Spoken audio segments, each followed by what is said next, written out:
Lepas sarapan pagi kami terus prepare barang untuk kita kemas bilik. Itulah antara barang untuk kita kemas bilik.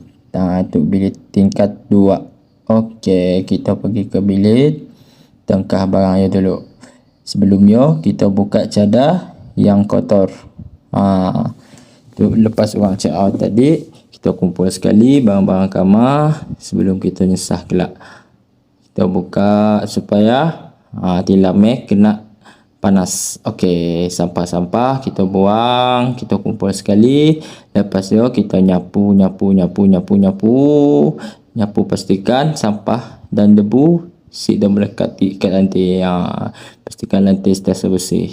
Okey, sebelum kita pasang cadar tilam, kita sembuh Febreze dulu geng, supaya tilam sentiasa berbau harum ataupun wangi. Kita pasang cadar, pasang terit-terit. Jangan kendui. Mun kendui si kemas supaya pastikan cadar terit. Okey, kita negeri cadar dulu. Okey, setelah cadar diterit, barulah kita masang selimut. Tu ialah tilam queen. Selimut pun besar.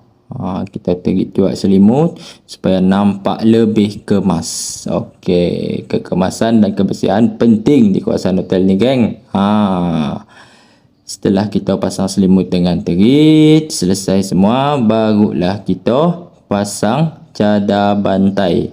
Sebelum pasang cadar juga, kita sembuh Febreze supaya bantai berbau wangi dan sentiasa bau wangi.